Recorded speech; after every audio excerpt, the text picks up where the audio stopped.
what is music?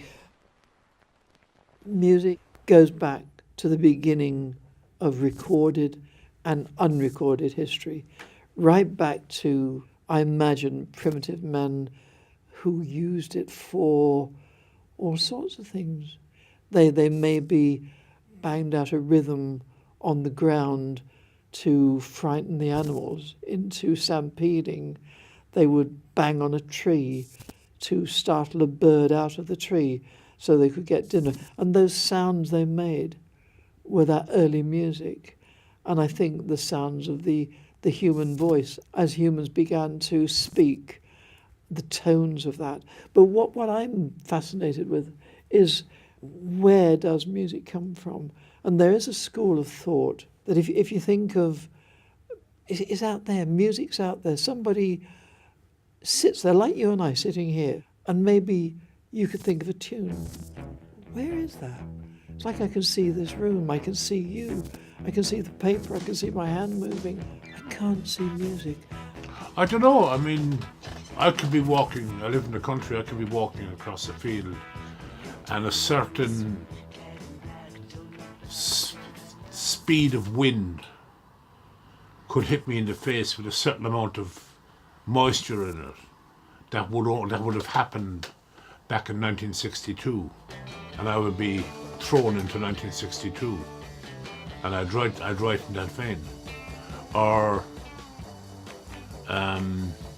you could be angered by something that happens on television, and then I go into my mobile home and I carry the anger, but not what I saw. And I could be angry towards somebody and I could write about them. That song wouldn't have come about if I hadn't seen that television program, but the song has got nothing to do with the television program. And there is a suspicion, a theory, that music is actually another dimension. If you think of parallel universes, and I think science is getting very close to solving that one, that we are nothing more than an independent universe within a series of parallel universes, that one of those universes may well be music, and that occasionally the universes touch and the music leaks into ours. And occasionally you find outpourings of music, like in the 17th, 18th century, when, Bach and Handel and Mozart and Beethoven, when they first began to create that music, maybe at that point they were able to just draw on that. And I don't know, but I just feel that music is something more than we actually think of it. I would say I'm spiritual about it. I'm very spiritual about music, because I feel like there's a kind of there's an energy in there that people can pick up on if they're open to it. Some people I've met now, they're just like, music is just a sound. But for some other people, it's a force that can kind of help them pull through things. It helps some people, and I feel like if you go to some shows, you can see that one person goes on stage with a mic, that can carry out to about 500 people who are out in the crowd. Music is one of those few ones that can almost transcend it. It becomes more than a sound for some people. I feel like you can move people with music, and you may not necessarily have to have lyrics in it. This thing we called emotional preparation, where we had to learn how to kind of become emotional on cue for acting for film. And although we were instructed by a voice, we had these soft violin strings behind it, and those on our own would have been able to move someone. So I feel the ability to move someone with or without words of music, I think, is really important, because it's almost like a universal language, I think. And music is something that gives me solace, it gives me hope, it gives me enthusiasm, and I find music heals, music comforts.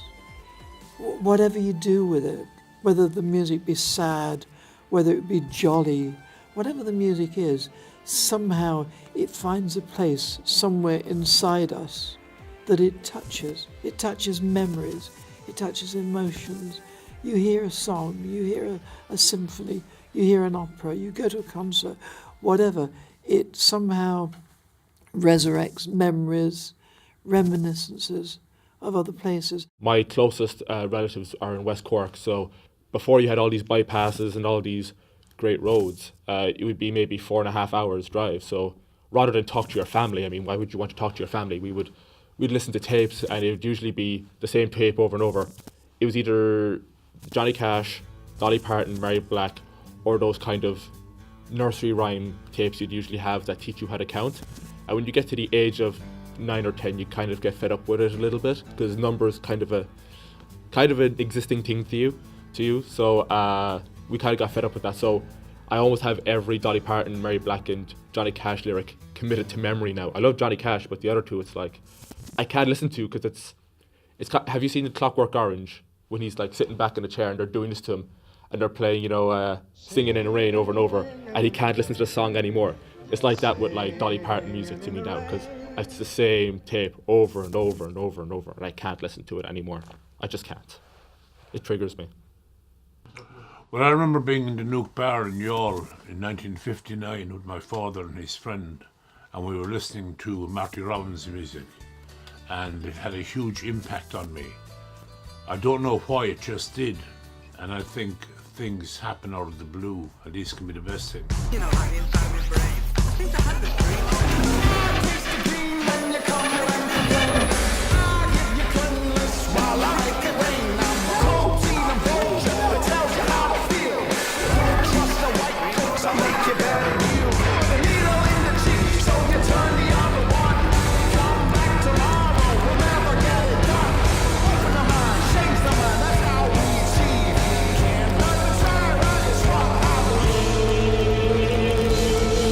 No, I was very isolated pockets of people.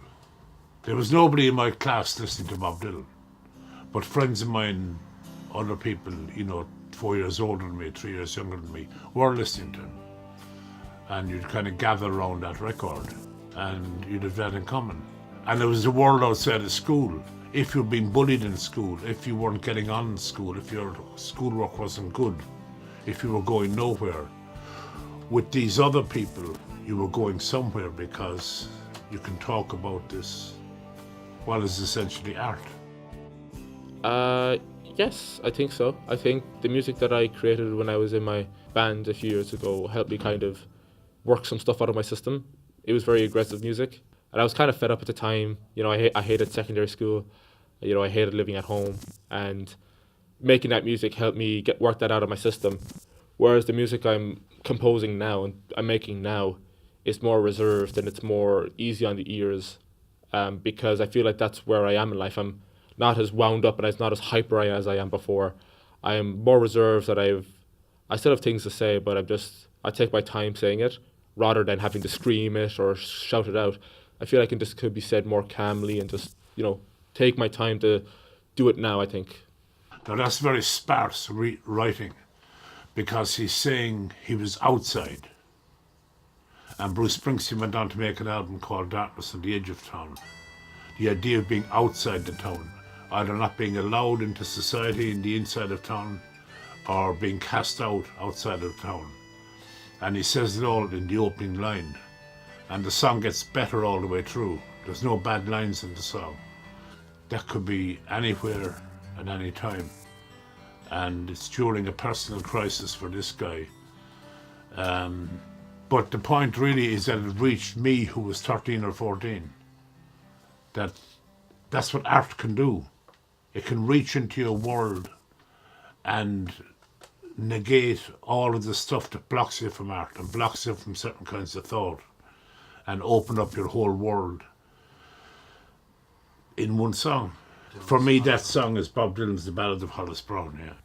12 or 13 years ago, I had a quadruple bypass, and I was in Blackrock Clinic, and I had my operation, and I was in a coma, and they weren't certain whether I would survive or whether I'd be brain damaged. And I'm sort of lying there in intensive care, and they're shaking their heads and sort of checking me. And Bernadette, my partner, came into the hospital, and she said, "He loves music. Can we play some music?" And they said, "Well, it's not something we normally do." But she got a tape deck of some sort and a a tape and put it by my bed. And the music came on, and I turned my head to listen to the music. I'm alive. The music brought me back. I will always remember, I get quite emotional now. The music brought me back to life. And that's what I think about music.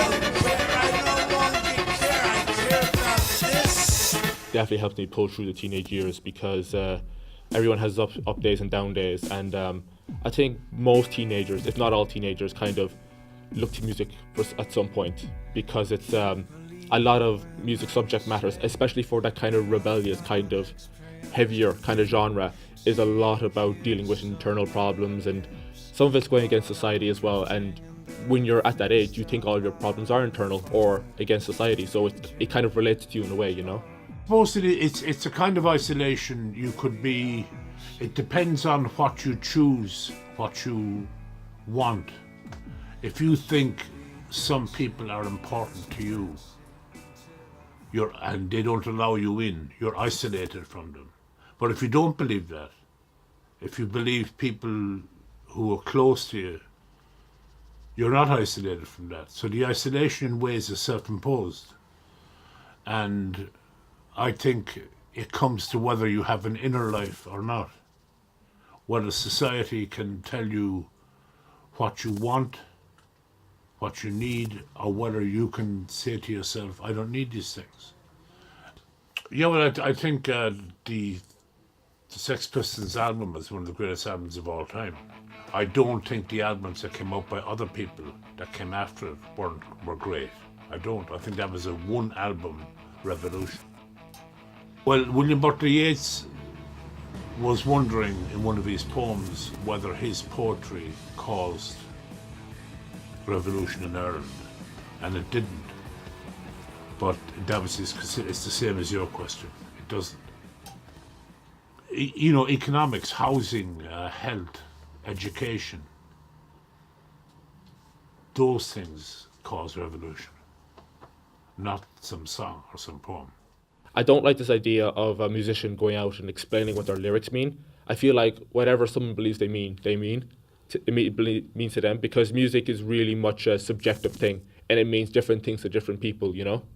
If you listen to Revolution 9 by the Beatles, that can mean something completely different to you than it does to me. And I have no doubt that it does, because a lot of people the jury's still out on what that song means, you know?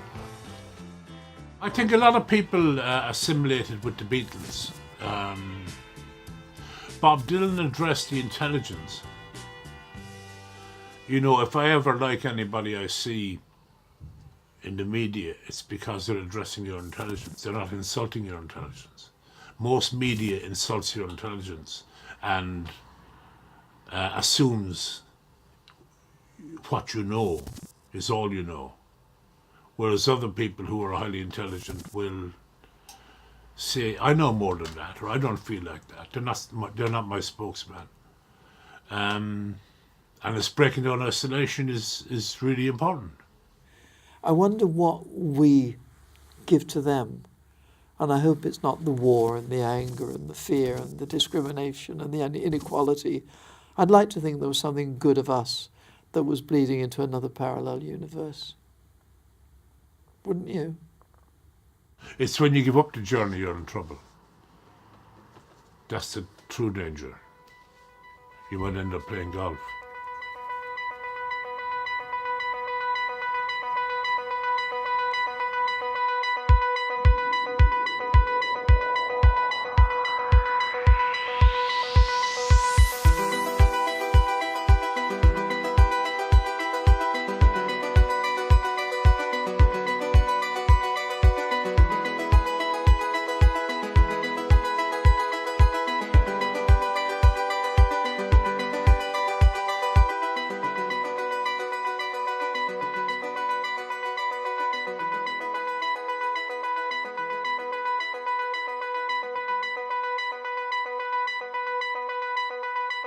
Yeah, it's great, isn't it?